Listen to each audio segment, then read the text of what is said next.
Not too long ago, one of my best friends Mario and I were having a text conversation about making plans to go and see the new It movie that's coming out later in September.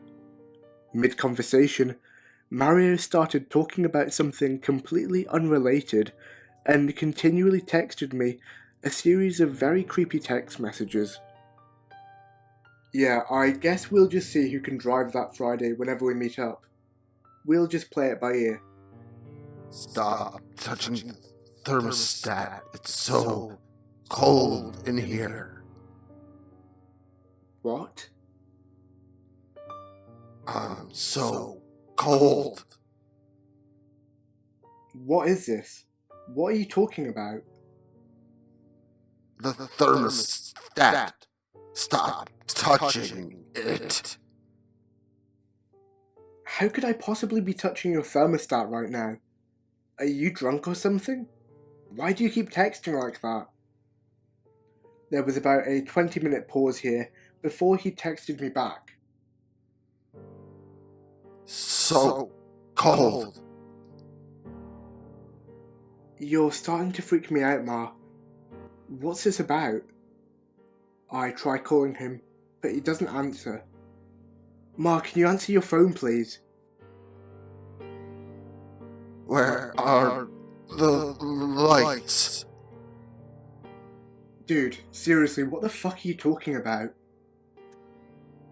It's so dark. I try calling him again. Nothing. Answer your phone, fuckface. I'm gonna kill you if this is a joke. You're genuinely starting to freak me out. There was another long pause here before I finally start texting him again. Ma? Are you still there, dude? I try another call. Still nothing. Answer your fucking phone. It's so cold here. So cold. So cold. So cold. Please stop this. So cold. So cold. Fucking stop this, dude. The rest of his texts after this are just nothing but gibberish. He would send me a new one about every 5 minutes, and continued to do so well into the night.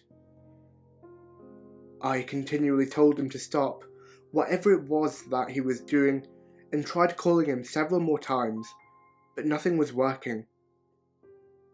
I finally said fuck it and just put my phone on silent and tried going to bed, hoping that Mario would get bored of this prank that he was trying to pull on me once I stopped responding to him. I woke up the next morning and immediately reached for my phone, where I saw that I had over 100 unread messages, all from Mario last night. Most of them were just lines and lines of the same shit that he was texting me earlier. Nothing but gibberish, nearly 112 messages of it. He had kept texting me well past the time that I had fallen asleep, and he had continued to send me them in the same 5-minute intervals that he had done before. He had finally stopped texting me at 3 in the morning. His very last message being, bye. I don't know what game he was trying to play, but I was thoroughly annoyed that he had decided to pull this prank on me completely out of nowhere. He actually had me going there for a second, near to the middle of the conversation, when I was genuinely starting to get scared and worried, but now I just found myself pissed off at his dumbass shenanigans. I sent him a text a little after waking up to see whether or not he was done with his bullshit. Are you done texting me gibberish? I waited all morning for a response, but didn't get one. I wasn't going to text him again until he answered, so I just stayed away from my phone for most of the day. At about 5 in the afternoon, I hear a knock on my door. When I went over to answer it, I was completely surprised to find 2 police officers standing there. A man and a woman, both with wide looks across their faces. They asked me if I'd been in contact with Mario recently, and I immediately felt my heart rate go up, knowing that this was no joke. I told them that I had been in contact with him and asked if something was wrong. They informed me that Mario had been missing since 4 PM yesterday and wanted to know if I'd recently talked to him at any point before that. I told them that we'd been texting each other all afternoon yesterday and that he had continued to text me well into the night. The officers shared a confused look with each other and asked if they could see the messages. I invited them inside and showed them my phone. They examined the text messages together for a very long time, whispering things back and forth to each other before finally turning to me. They told me the timestamps on the messages didn't make any sense. I asked them what they were talking about, and they said that Mario had left his phone behind whenever he had gone missing. There was no way he could have sent those texts, because he didn't have his phone with him. I felt my entire body stiffen and go cold. The police officers asked me if I could come in for some questioning, which I agreed to do. My phone was confiscated as evidence. I had to continually keep explaining the same story over and over again to several other police officers once I got to the station. While I was in the interrogation room, going over the same story for the 15th time with one of the higher ranking officers, a detective burst into the room and whispered something into the man's ear before quickly leaving. An awkward silence filled the room for several seconds before the officer finally spoke up. He said that he was sorry to inform me, but Mario's body had just been found in the woods near his house. He had apparently died early this morning from currently unknown causes. At first, I wasn't able to put together what the officer had just said. I had heard the words and everything, it just wasn't getting through to me. As soon as it hit me though, I could feel the tears start to bubble up behind my eyes. He told me that he'd give me a few minutes and then left the room. I let it all out then, crying and slobbering like a 5-year-old, all over the interrogation table in front of me. I stayed with the police another couple hours, giving them any last-minute information that they needed before I was able to leave. It was already dark out by the time I left the station. My phone was returned to me as I was walking out the door, and I drove home, which is where I had another crying fit while lying down in bed. I must have fallen asleep at one point because I was awakened in the middle of the night by a call that was coming in through my phone.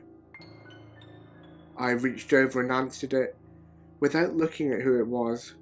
I said hello in my "I have just woken up" voice, but no one responded. While it was quiet, I felt like I could just make out very soft sobbing coming from the other end of the line. "Hello?" I said again, pulling the phone away from my ear to see who had called me at such a late hour. My heart nearly stopped. The call was from Mario's phone. I checked the name again, knowing that there had to be some mistake. The police station had Mario's phone. Why would they call me from his phone this late at night? I put the phone back to my ear.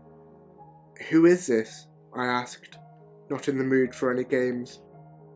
There was no answer, but the soft sobbing continued. I was starting to get angry. "Who the fuck is this?" I almost screamed. "I'm so cold," someone whimpered from the other end. I felt my stomach drop. It was Mario's voice. I was sure of it. I could feel fresh tears starting to come as I heard the sound of my dead best friend's voice. "Ma? Is that you?" I managed to choke out. But it wasn't him, I said to myself. There's no way that could be him. There was no answer for the longest time. The soft cries from the other end of the line continued, but neither of us said anything. It's so dark. Came Mario's voice once again. He sounded frightened and alone. The sobbing got louder. It was almost more than I could take. Was I dreaming?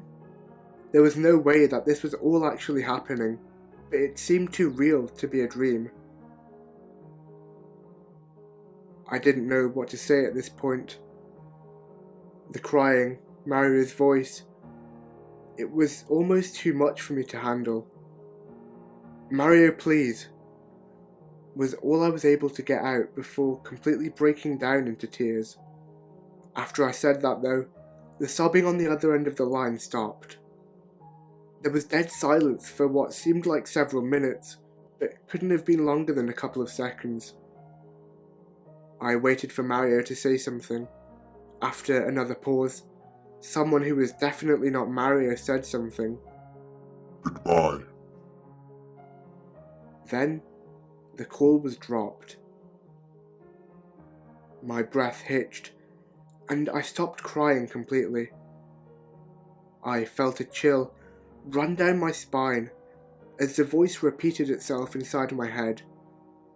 It was not Mario's voice. It sounded nothing like what he was saying before that. This voice was deeper, much deeper, and it had a weird distortion to it, an almost animal-like distortion. I pulled up my recents just to make sure that I really did receive a call from my dead best friend's phone, and sure enough, there it was. Mario Mobile, 3 a.m.